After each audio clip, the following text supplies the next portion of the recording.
Hello, everyone, and welcome to today's public webinar with TPC entitled Measurement Tools for the HVAC Technician and How to Use Them. My name is Ryan Smith, and we are joined today by Bob Robinson, one of our TPC instructors. He's an expert in the field. He's going to tell you a little bit more about himself in just a moment. And we look forward to hearing all the expertise that Bob has to share about some of these tricks of the trade, some of these measurement tools that HVAC technicians use, and some of the best ways to use them. So before we get started, I'd like to let everyone know a couple details and housekeeping items. The first being that this webinar is being recorded live right now. And this recording, this video recording of the webinar will be made available on our website within about 2 business days of today's event. Also, at that time, the PDF of these slides will be made available for folks to download who have registered for this event. And then finally, this event is live right now. And so because of that, we encourage everyone here to interact and to talk back with us and ask questions. So if you see on the bottom of your toolbar, you'll see something called Q&A button. And if you click that Q&A button, you'll be able to type a question, and those questions will come to me and Bob, and we'll be able to answer those questions at the end of the webinar. So please feel free to use that throughout the session. And then at the end of the session, we'll try to get to as many questions as possible. And finally, if this event today really whets your appetite for further training in air conditioning, we definitely got you covered there. And though this event doesn't offer continuing education units or certificates of completion and that kind of thing, there's definitely a training you could go to as early as next week that does offer those official continuing education units and credits. So definitely do keep that in mind, and we're happy to answer any questions on that. So before I hand it over to Bob, I would like to do one fun little activity with everyone here, and that is to launch a little poll. Ask a couple questions just to get an idea of who's tuned in today to today's webinar. So this poll question is going to be showing up on your screen right now. There's actually 2 questions, and a window should just have popped up on your screen, and go ahead and use your mouse to click your answer to each of these questions. So first one being, how many years of experience would you say that you have working on HVAC systems, air conditioning, heating, ventilation? Do you have 0 to 1 year, 1 to 3 years, 3 to 5 years, or 5+ years? Now let me go ahead and share this. I think I gotta reshare it for you all. Just one moment. All right, here we go. Now it should be showing up right now on your screen. So our first question being, how many years of experience, again, do you have working on heating, ventilation, and air conditioning systems? 0 to 1 year, 1 to 3 years, 3 to 5 years, or over 5 years of experience. That'll really let us know who we're talking to today. And question number 2 is, what type of manifold gauges do you use in the field? Do you use an analog gauge that's non-electronic with a needle? A digital gauge that's more electronic with a screen readout? Or do you not use manifold gauges presently in what you do?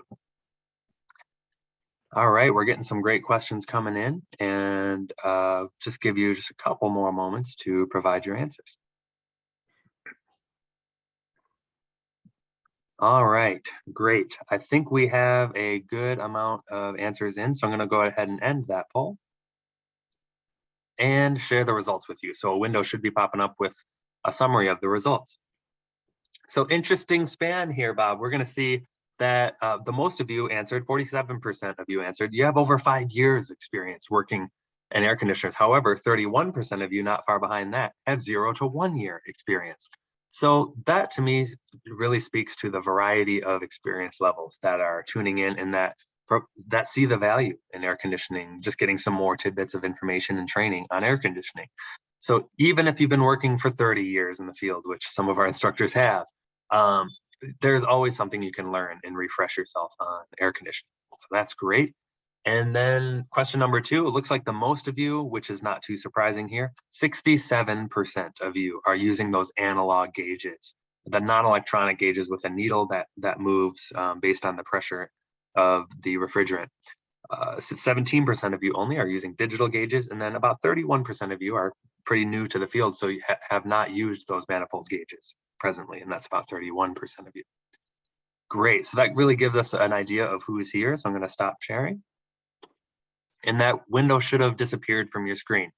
So now really just make sure that full screen on your screen is this title slide you see in front of you that says measurement tools for HVAC technicians and how to use them. And without further ado, I'll hand it over to Bob Robinson. Thank you so much for being here, Bob. Yeah, thank you. Thank you all for your attendance too. And I'll just take a few seconds to talk about me. My name is Bob Robinson. I worked for my whole working career in the plumbing HVAC business. And 3 years ago, I retired from full-time work, and I'm semi-retired now. I do instructing in classes like this. I do some for TPC, and the last full-time job I had was for Trane. And I worked for the distributor in the greater New York City area. And I was the product support manager, the technical support manager for the residential and the light commercial. We did the equipment up to 50 tons. So my experience is in the field, troubleshooting, everything that you guys go through. I've been in the trenches there with you. So I know what you have. Now, we have a Q&A session at the end. And I will tell you something, I don't know the answer to every question, but I do know how to find the answer. So if one of your questions stump me, we'll see if we can put someone on the right path and see if we can get an answer for you. So without talking too much, we're going to lay this little webinar out. We're going to talk about some basic principles first, right? We think about the tools and the tools that we use in the trade.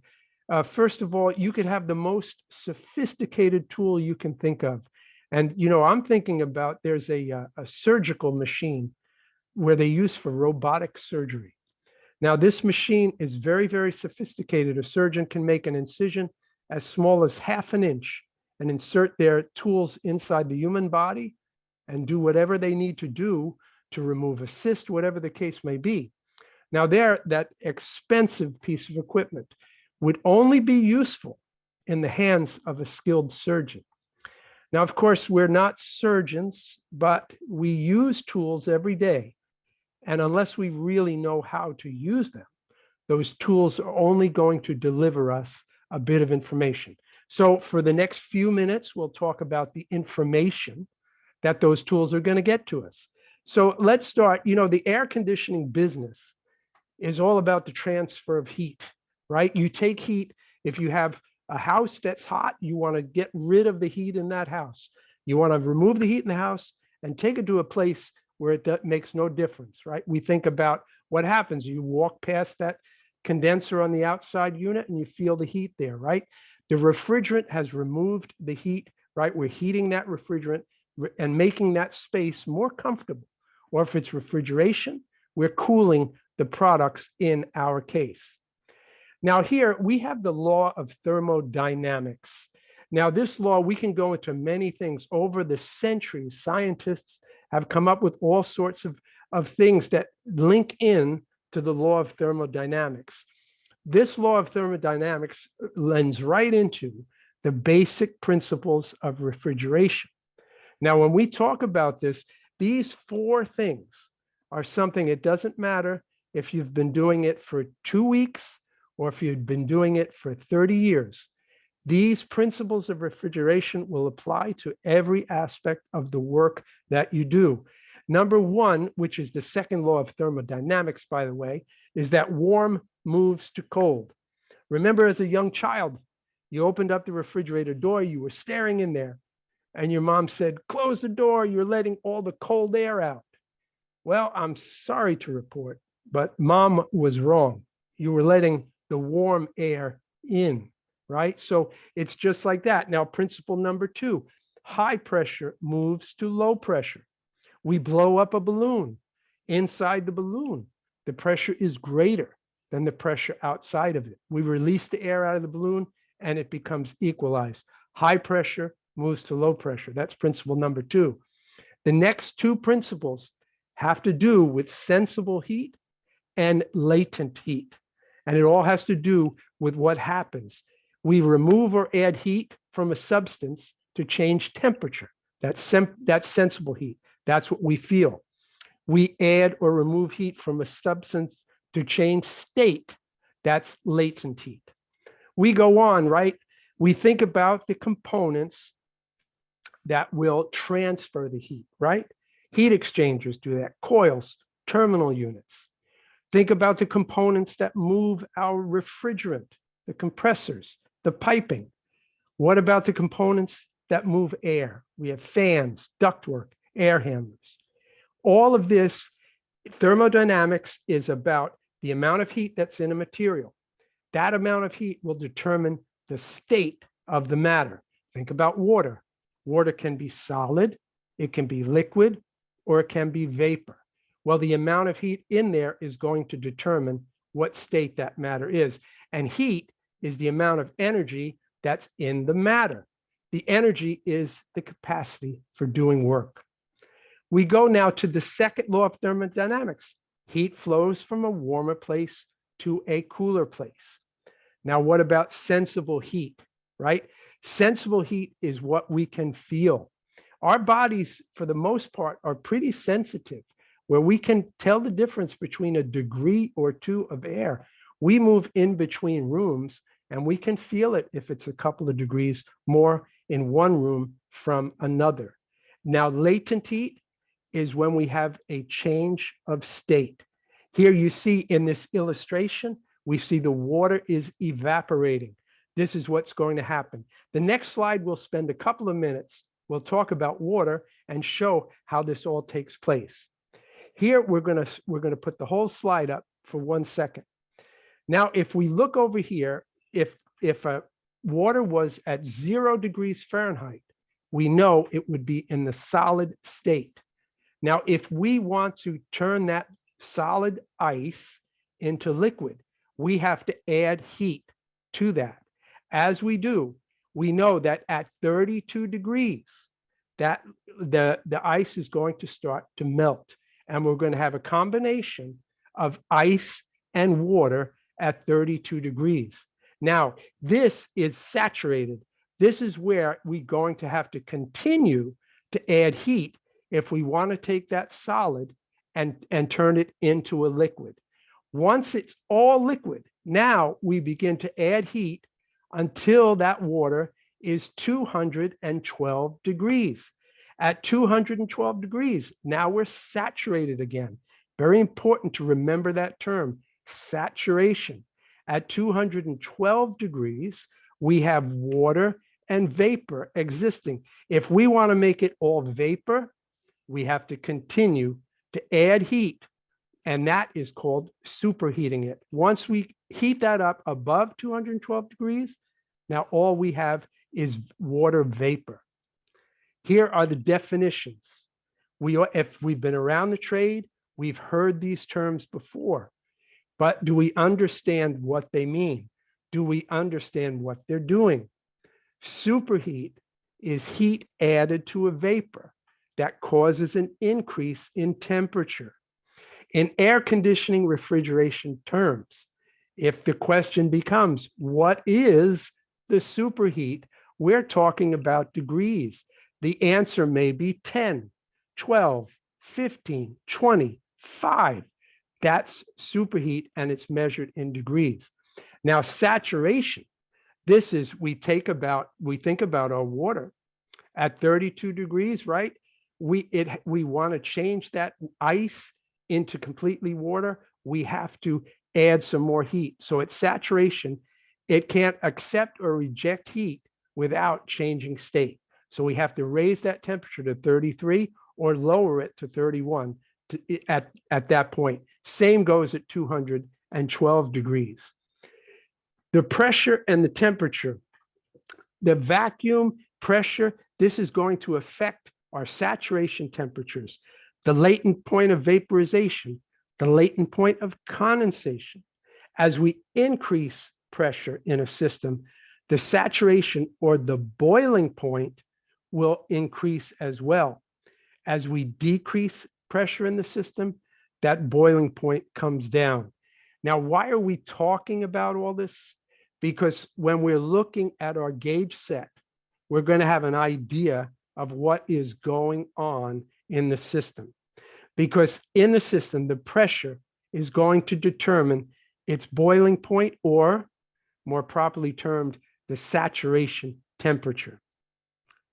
We look here at our refrigeration cycle. Just like those 4 points, the 4 points of refrigeration, we need to fully understand what's happening in the refrigeration cycle. We have 4 main components of that, right? We have the evaporator. You think of the evaporator, this is the coil, typically inside of an air handler, that is removing heat from a conditioned space or process. You have the compressor. The compressor is a pump. It's used to pump or pressurize the vapor refrigerant. We have a metering device. You may think of a thermal expansion valve. This is changing a high pressure refrigerant to a low pressure refrigerant. And finally, the 4th point is our condenser. And this is what we see. This is removing heat from that space or process as well. Now, here's our refrigerant cycle. Now, this doesn't look like a condenser, an evaporator, a compressor, but it's laying it out in our diagram here. So here is our compressor. So you think about it, if you had a standard split system with, say, 25, 30 feet of line set, it would take about 20 minutes for the refrigerant in that system to stabilize. So if we start out right here at the compressor, we're on the suction side of the compressor. Coming in here is a low pressure vapor, gassed refrigerant. Now the compressor is going to raise the pressure, pump it up. So as it exits the compressor, we have a high pressure, high temperature vapor. It continues along the line till we get to our condenser coil. At the condenser now, we are removing heat from that high pressure, high temperature vapor. We're basically cooling it down. As it exits the condenser, we're coming out as a high pressure, high temperature liquid. Our next stop is our expansion valve. Here, we are taking high pressure, high temperature liquid and turning it into low pressure, low temperature liquid and moving into the evaporator. At the evaporator, the refrigerant now is absorbing the heat from the conditioned space. As we leave the evaporator, we're now a low pressure, low temperature vapor, and the cycle begins the process all over again. When you use your tools, you need to understand this cycle perfectly to understand how to use your tools effectively. We go on to our next size. Here's the tools that all of us use in the field. We have a manifold gauge set, and I noticed the majority of you use the old style analog gauge. And let me tell you, I never owned a pair of digital gauges. Now, digital gauges are great. They're expensive. They give you all the information that you need, but they don't teach you anything. They just give you information. So what I hope to today is really take apart how you can use these tools so that you might learn something. The second thing is psychrometrics, the study of air. What tools do we use for that? And if we have the time, we'll talk about recovery equipment and vacuum pumps for system evacuation. So here is our manifold gauge set. As we noticed from the poll, the majority of you are using gauges just like this. Now, there's 2 gauges attached. The low pressure gauge is a compound gauge because it has the ability to be pulled into and measure a vacuum. The high side gauge is a pressure gauge. Now, the most important thing about these gauges, we talk to each other in technician terms. We might say things, well, our head pressure is high, or we might say our suction pressure is low. Those are terms that we understand. We talk to each other about that. The only reason that we need a manifold gauge set, whether or not it's analog or digital, is to know what the saturation temperature of the refrigerant is. So the pressure isn't as important as the temperature, even though the pressure is the dominant scale on those gauges. If you have a set that has 4 hoses, the 4th hose is typically used for vacuum and recovery. We're going to talk about these. Now, the next, of course, here's a digital gauge set. With the digital gauge set, you can read everything, right? You hook up your probes for your temperatures, you have your pressures. It'll tell you what your superheat, your subcooling is. It comes right to the refrigerant connections. And you see those 2 things on the ends, those are the clamps that you're going to clamp onto your refrigerant line set. So let's talk about what we need to do with this stuff. Here we are back at our little refrigerant cycle drawing, right? So we're going to hook up our low side gauge, right? So you think about it, here we are in the outdoor unit. So somewhere around here, we have our suction port. So we're taking that blue hose, if you will, and we're hooking it up to the port right there. Now we have the red hose. What are we going to do with that? Well, that's going to hook up on the liquid line, and that's going to hook up somewhere around here coming out of the condenser. So now we looked at it. The system's been running for 20 minutes or so. Now, what do we need to do? Well, if you could see here, this chart on the right is a temperature and pressure chart. And I hope it's clear enough on everybody's screen. But in this, it's showing R22, R410A, because your temperatures and pressures on refrigerants, different refrigerants are going to be different. Whatever refrigerant that you're working on, you're going to need a chart for that, or your gauges are going to have to be set up for that refrigerant.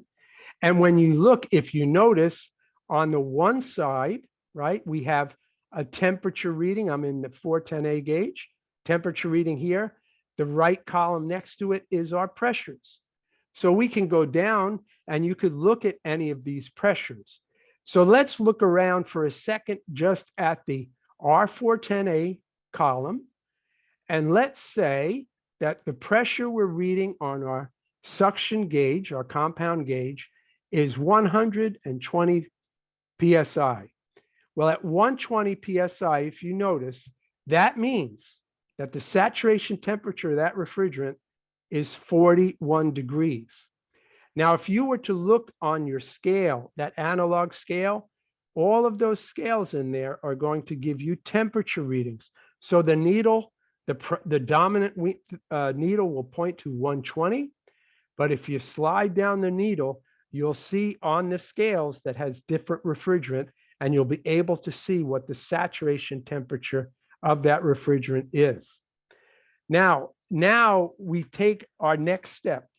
So the gauges told us the saturation temperature.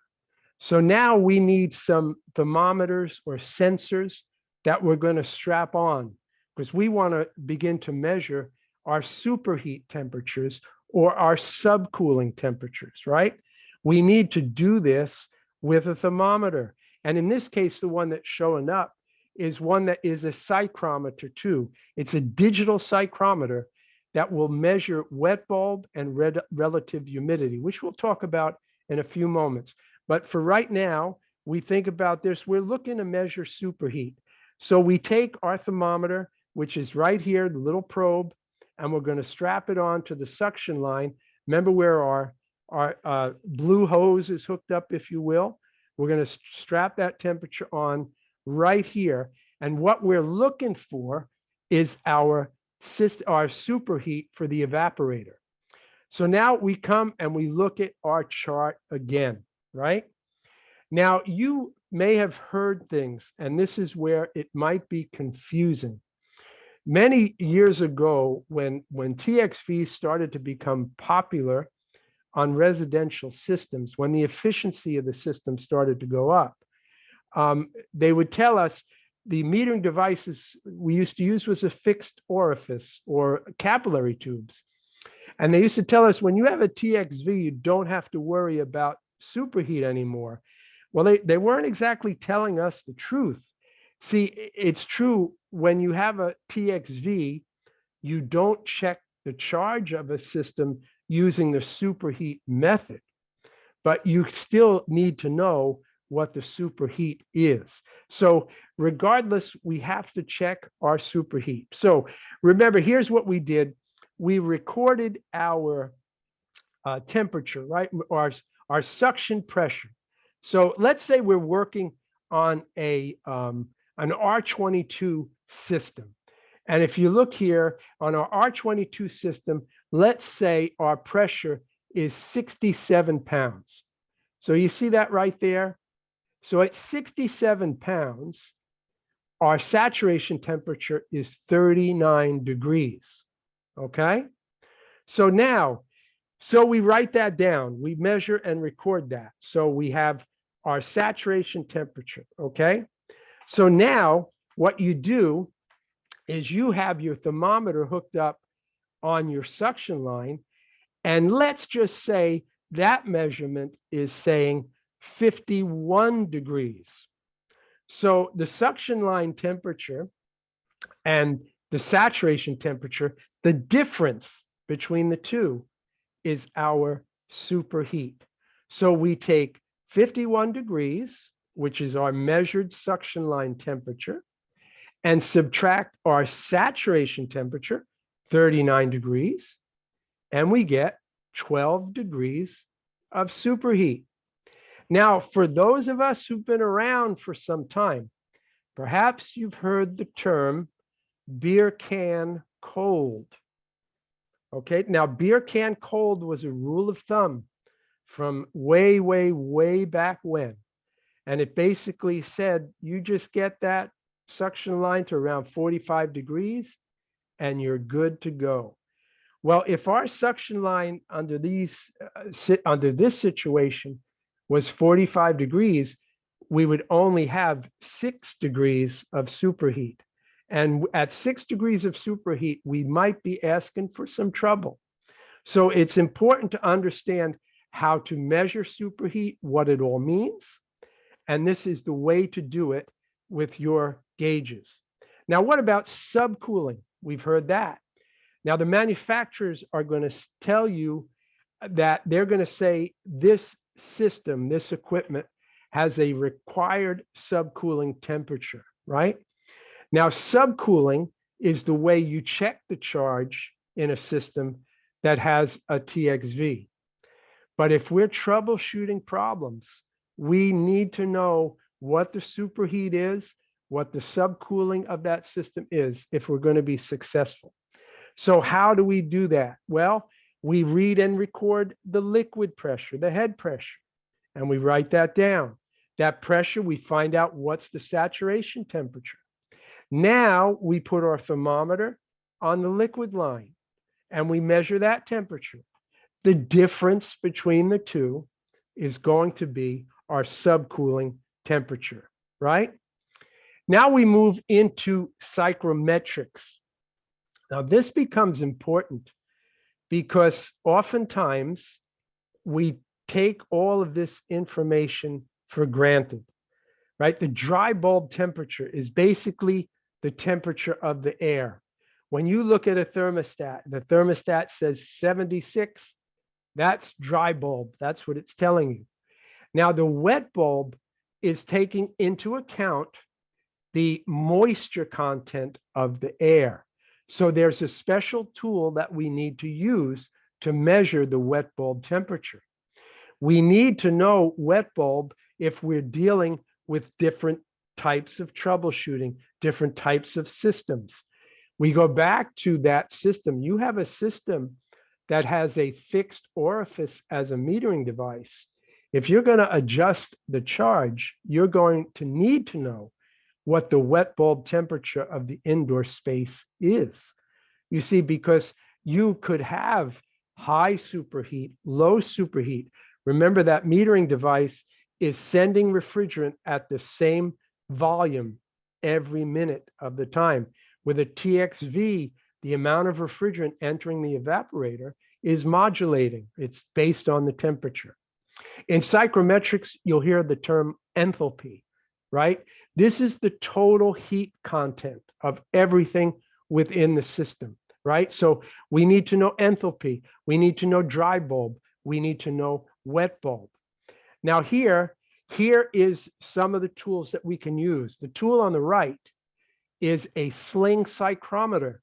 Now, again, guys who've been around for some time have used these types of tools, right? You basically, you whip this in the air and it's going to have just a little analog dial and it's going to give you a wet bulb reading.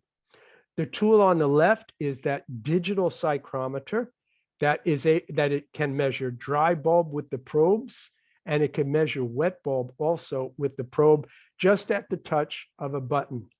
Why is this all important? Well, next up is a psychrometric chart.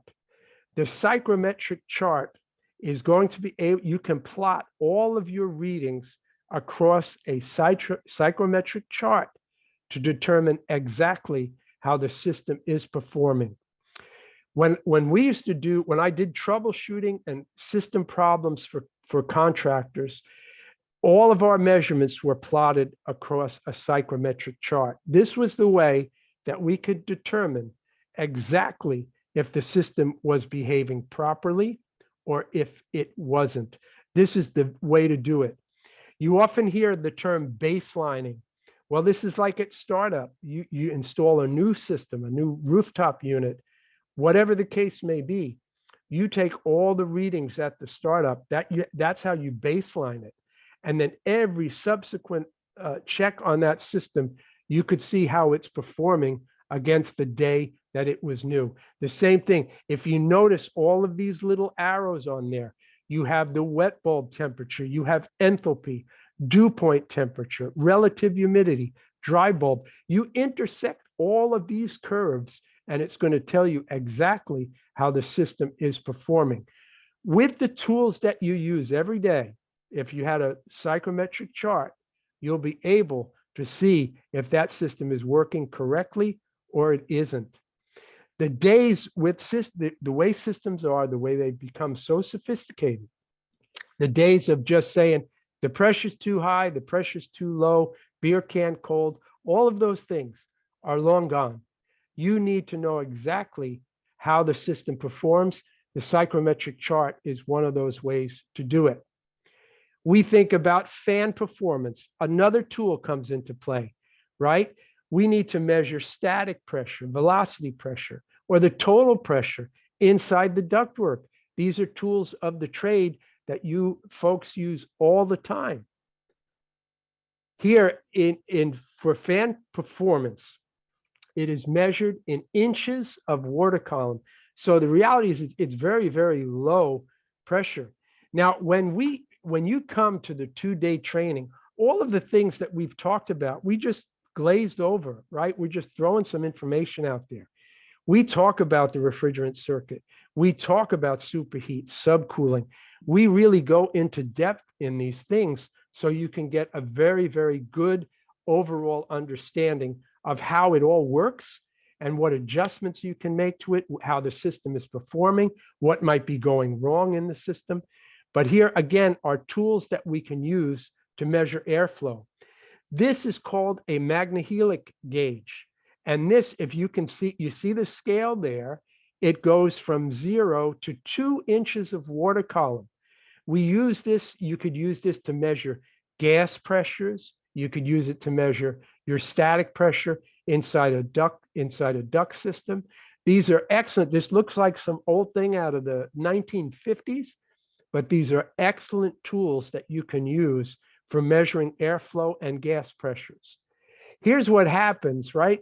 When the dampers get closed, if we close off dampers on something and we measured the pressure inside that duct, we would have very high static, but low velocity. As we begin to open those pressures, right? We partially open it. Now the static pressure is going down to more normal.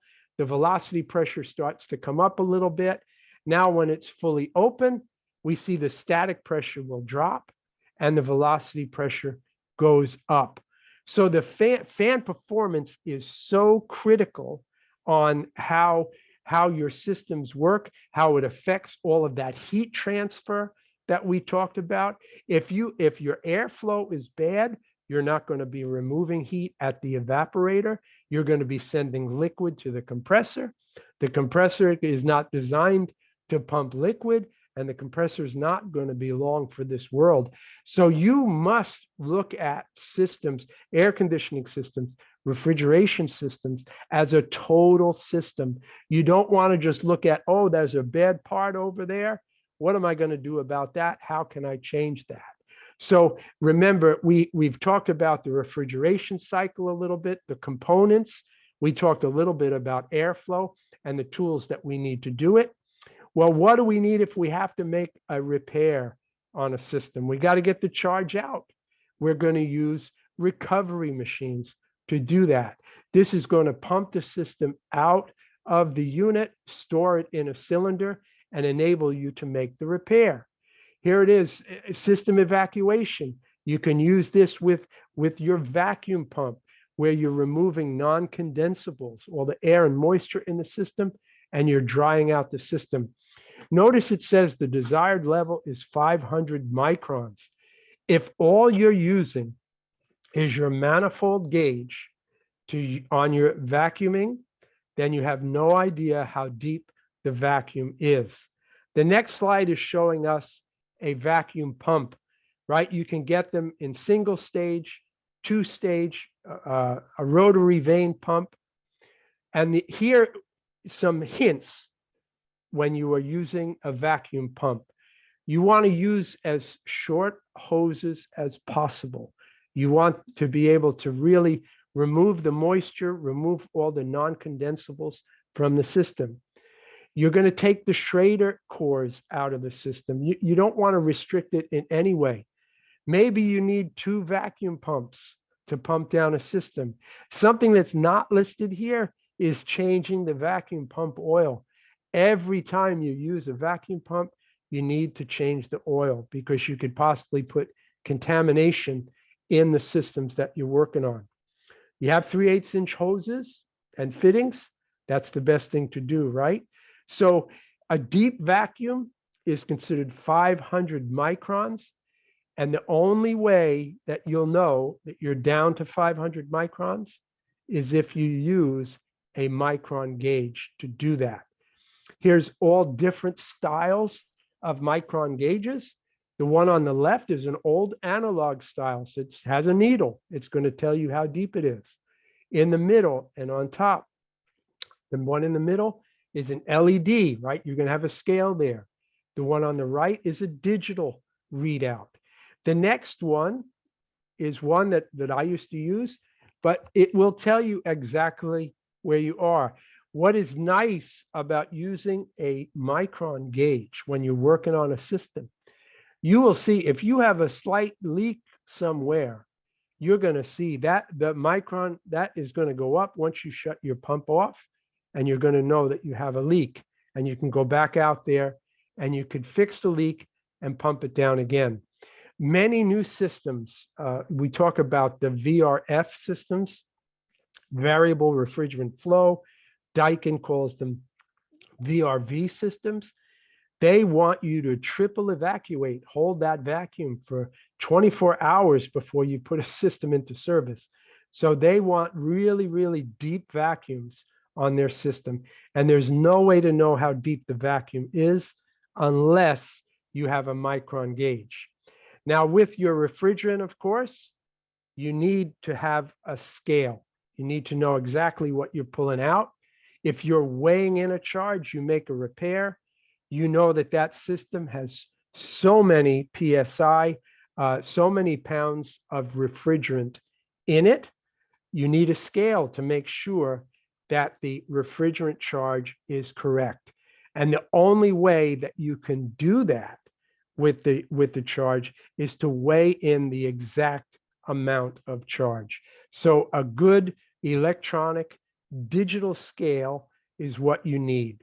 So by way of review, right, the Manifold Gauge Set, probably the most important tool that you own. And the only reason that you use a Manifold Gauge Set is to know what the saturation temperature of the refrigerant is. We need to know the superheat, the subcooling. Well, now we have to get out a thermometer, and we have to compare the readings on the thermometer to our saturation temperature readings that we saw on our gauges, or the conversion of the pressure to temperature. We are working inside the space, right? We need to know what our wet bulb temperature is, what our dry bulb temperature is, so that we can see how well the system is performing. Remember, enthalpy is the total heat content of the air, and we need to know what that is. You have all of those measurements. You're still puzzled about what might be wrong. You can plot all of those measurements across a psychrometric chart so that you can see if indeed the system is performing the way it should be performing. Now, we also had our recovery machine, right? So we have a leak in a system. We have to pull out the charge so we can repair the leak. We need a recovery machine to do that. We're going to pump that out into a cylinder. The cylinder is going to be on the scale, just like it's showing right here. So we know, and what a interesting way to know what effect this has. Maybe your system's supposed to have 10 pounds of refrigerant. You only pulled out 6. Well, you know you've leaked 4. So you got to find that leak. You got to repair the leak, and you got to make sure that you put 10 pounds back in it. Your vacuum pump, along with a Micron gauge. The only way you know that you can have a deep vacuum is by using a Micron gauge. And that can help you too in terms of finding out, is that leak still present, or am I able to hold that deep vacuum for a certain period of time? Don't forget our magnehelic gauge to measure our static pressures within the system, or our gas pressures. Many of the train gas-fired rooftop units have burners that operate in negative pressure. The only way you can do that is if you have a gauge that will read in the negative scale. So all of these tools are useful, of course, but more importantly, it's what you know or how you can use those tools. And hopefully I've whet your appetite a little bit about using the tools in your trade, what you might want to research on your own, or perhaps come into some TPC training so you can have a deeper dive into these things. And I want to thank you, all of you, for coming today and for your attention to this. And I'm going to put the last screen up there and turn it back to Ryan. Thank you so much, Bob. We really appreciate you sharing your expertise with us. So now is our chance to ask Bob any questions and curiosities we have about the topic of HVAC. So for everyone here, start typing in the Q&A if you have a question, even if it's a small one. We're getting a couple of great questions coming in the line right now, and I'll be able to address those in just a moment. But what you see here is a phone and email address, so hopefully easy to remember phone number and easy to remember email address, sales@tpctraining.com. If you ever want to learn more about some of the classes we offer. Right now, you know, TPC is proud to offer not only air conditioning and refrigeration class, but an advanced hands-on air conditioning class with online and equipment-based skills demonstrations that you can do for yourself in the classroom. So there's a lot of great ways to learn in this environment, both virtually and in person. So really good stuff there.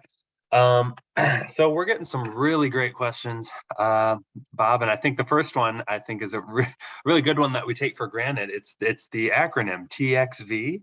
Yes. What would you say that stands for, and what does it mean? Okay, TXV stands for Thermal Expansion Valve, and that is a metering device. Now, you might also see, it depends on the manufacturers. You may also see the acronym TEV, which is actually more appropriate, Thermal Expansion Valve. So they both are exactly the same thing. A thermal expansion valve is the metering device. And what it does is it measures the temperature of the refrigerant. So we talked about superheat, right? So it's trying to maintain a constant superheat of say 12 to 15 degrees. But on some commercial equipment, the superheat adjustment on the TXV might be adjustable. You may have a requirement of a higher or a lower one. So that TXV is measuring that saturation temperature, and it's allowing so much refrigerant into the evaporator in the hopes of maintaining a fixed rate of expansion, a fixed superheat. Gotcha. Thank you. That's really helpful, and we appreciate the question. Thanks so much. Now, seeing an individual here that has a detailed question, but I thought maybe you could address just your overall general thoughts on this. And this is the idea of monitoring an HVAC system with a distributed control system that's maybe measuring the pressures and temperatures remotely. How would you comment about those types of systems? Maybe where we're not using the manifold gauges, but we're letting a distributed electrical kind of system monitoring stuff instead. Just thoughts about either pros and cons and maybe best practices of having a whole kind of system doing monitoring. That's a really great question. And as we move forward, there's some young guys out there, you're going to see this is going to become more and more the norm. Okay, when I was a young man, I had a gauge set in my hand, and I checked the charge as beer can cold. That's how I learned. Okay, with the new systems that you can monitor remotely, for instance, Daikin is one of the real leaders of this with their VRV systems.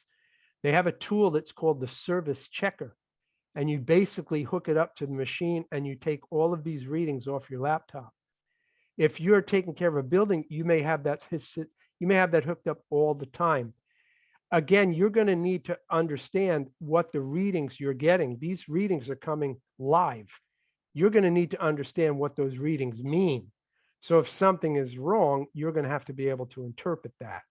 I hope that I answered that for you without, I guess we could talk all day about that. Yes, absolutely. And I think I'll piggyback on what you said by letting that attendee know who's asking more about control and distributed control and monitoring. We actually offer an on-site specific class in our air conditioning library of instructor-led classes. It's called our heating, ventilation, and control class for air conditioning. So that really covers more of the control side of air conditioning instead of maybe the more pressure gauges and temperature pressure type side. So feel free to give us a call and we can tell you more about it. Here's a really good one, very short and simple and to the point, and we'd love your thoughts. How do you find a leak in an air conditioning system? Well, that's a good one. I'll tell you how I did. And there's probably as many methods as there are technicians, okay? What I used to do, if I was able to, if there was some charge in the system, I would try to pump down the system, either recover it or pump it down into the condenser. And I would fill up the side of the system that didn't have refrigerant in it with some nitrogen at about 100 PSI or so, and go around and just use soap bubbles. I know it sounds very unscientific, but I will tell you, I never had any success with dyes. I never had any success with blue lights or anything like that. I only ever had success with nitrogen. If the system was in the condenser coil, then of course I would have to put it into a recovery cylinder and check the coil itself. But that was the way I did it in the field, with nitrogen and soap. Again, I know it doesn't sound like much, but there weren't too many leaks I didn't find. Hey, sometimes the most simple solutions are the best because they're the easiest to pull off. So that's great. We love those tricks of the trades. That's what it's all about today. I think here's an interesting one, a term I've never quite heard of, but a freezostat. And if you've heard of that term before, and what might cause one of those to trip, someone's asking. Oh, that's a great question. You will see those. It would have to be an awful big house to see a freeze stat in a residential system, but you will see freeze stats in light commercial, commercial and industrial systems. What the freeze stat does is protect the evaporator. Okay, so as the ambient temperatures, the temperatures going across the evaporator coil, as they become very low, okay, the moisture on the coil, right, starts to freeze. The freeze stat will act as a safety and shut down the compressor so that we don't turn the evaporator into a block of ice. Oh, I see. Okay. So that's kind of some of the how it could freeze up kind of thing, lock up. Let's see, we got a couple more questions and then I think we'll be able to call it a day. So someone's curious about triple evacuation. Yeah, In the microns of vacuum we might need to pull at each stage until we can get to 500 microns. that's a great question. I can tell you Daikin's way because I did work for, as I said, I could work for Train and we had distributed Daikin as well. All the VRV, the VRF equipment requires triple evacuation. Typically, the third evacuation is when you're going to pull it down to 500 microns. So you start out at 2000 for the first evacuation, you purge it with nitrogen. You go to the second, you go down to 1,000 microns, purge that with nitrogen. And the triple, the third stage, you bring it all the way down to 500 microns, and then you hold it there for a specific period of time. The more sophisticated the equipment, the more piping that might be associated with it, the longer you're going to have to hold that evacuation. In the VRV systems that we did, a lot of those in New York City, they had as many as 64 zones on them. There was miles of refrigerant piping. Daikin required that you hold that vacuum for 24 hours. When you came back, there was adjustments that you could see if the micron gauge went up, you could compare that against the temperatures to make sure that you're still within the required evacuation. I see. Well, I think we have one more today, and then we'll call it a day. And that last question is really on the idea of micron pressures as well, Bob. And that is, can a digital meter measure micron pressures? If I may not understand the question right, you can get a digital micron gauge. Mm-hmm. The digital manifold set, I've never owned one, so I'm not sure. I'm sure that it's possible because you're going to be able to evacuate with a digital gauge set. So I would just check if you're looking to make an investment. I would check and see if there's a micron gauge built in to that digital manifold set. But you can get a digital micron gauge relatively inexpensively. The one that I showed you, that yellow jacket gauge, is about $100. So it's not that expensive, and you really need something that can tell you how deep your vacuum is. Absolutely. Well, thank you so much for your expertise, Bob, and thank you so much, everyone, for being here. We really appreciate you spending the hour with us here at TPC. And again, give us a call or an email if you have any more questions about the HVAC field. Thanks so much and have a great day.